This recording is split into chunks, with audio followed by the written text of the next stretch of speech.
Evde oturmuşsun, hadi bir tefekkür edelim. Kanepeye uzandık mı? Uzandık. Işıkları kapattık şöyle, dev ekran TV belgesel açtık. Anakonda belgeseli. Oturmuşsun, izliyorsun. Tam o esnada kapı çaldı. Dışarıdan kargocu geldi. Beyefendi, size bir demet çiçek var. Buyurun çiçeğiniz. Ben kargocu, görüşürüz dedi, gitti. İlk ne düşünürsün? Kim gönderdi? Çiçeği bir bütün halinde düşündün değil mi? Ama bir elmayı düşündüğümüzde böyle düşünmüyoruz.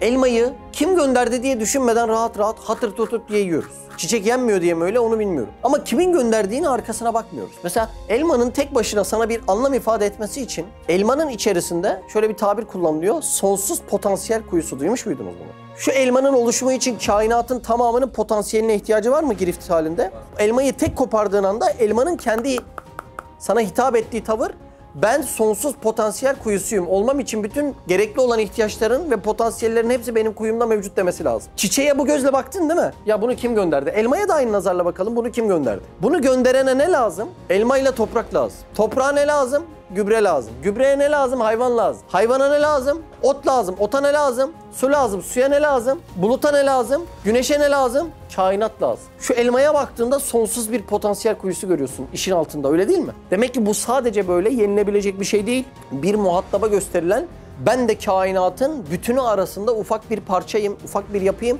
ama asla tecezzi edip, parçalanıp, bölünüp kopamam diye bir hitabeti var. Mesela aynı şekilde gravitasyon kuvvetini ele alalım. Ne demek? Yer çekimi. Şimdi yer çekiminde aslında çok ilginç bir durum var. Hani kainat açısından baktığımızda sadece yer bir şeyi çekmiyor, kütlesi olan her şey birbirini çekiyor. Formülü bile m1 çarpı m2 bölü d kare. Şimdi baktığında ne oldu o zaman? Sadece yer her şeyi çekmiyor. Her şey her şeyi çekiyor. Hani o gezegenlerin dönüşü açıklıyoruz ya, nasıl oluyor? Her şey birbirini çekiyor. Aynı zamanda ne yapıyor? Cezbe ve dafiya. Hem çekim hem itme. Bunların her birini birden kullandığında, baktığında muazzam bir bütün oluşuyor. Şimdi yüz binlerce gezegen, yıldız, onların arasından şöyle bir elma gezegeni dönecek olsa sadece şunu koparma şansın var mı?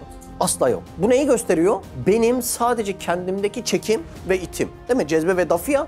Bütün umuma baktığından ben asla tecezzi edip kopamam. Bunu gösteriyor. Önce diyorsun ki bu baktığım örnekler beşeri aczide bırakır. Yani acziyette bırakır. Asla, bak benim bunların hiçbirine gücüm yetmez. Ya çok komik bak gerçekten, hani unutulmuş bir hafızayla sorgulayalım. Basit bir elma değil mi? Çok basit ya. Pazara gitsen, dayı canım çekti desen bedava verir ya. Al evladım, al yeğenim ya. Verir şunu değil mi? Basit bir elmaya. Satın alacak olsan 2 lira 3 lira. O kadar basit geliyor yani gözümüze maalesef. Gaflet ülfet böyle bir şey. Ya var mı üretebilecek olan, yaratabilecek olan, bir laboratuvar ortamında emsalini yapabilecek olan var mı? Ya ben şu aciz ve basit gördüğüm, demek bir şeyin çok oluşu adamı gaflete sürüklüyor. Her bahçede en çok olan şey, sizin köyde bile en çok olan şey ne? Elma. Niye? Kargışta en çok bu gidiyor. Kargışta giden meyve üretmiş Allah.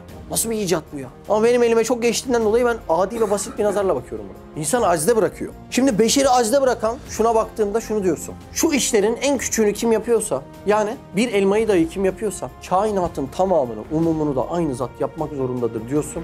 Ve bu ne oluyor biliyor musun? Tevhidin ta kendisi.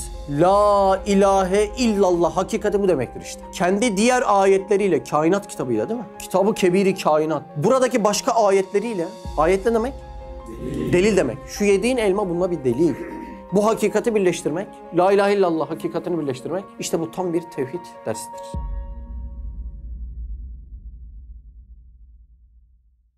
Siz de Hayalhanem İstanbul ve diğer tüm projelerimize destek olmak için buradaki linke tıklayarak online bağışta bulunabilir veya aşağıdaki iletişim numaralarından bizlere ulaşabilirsiniz.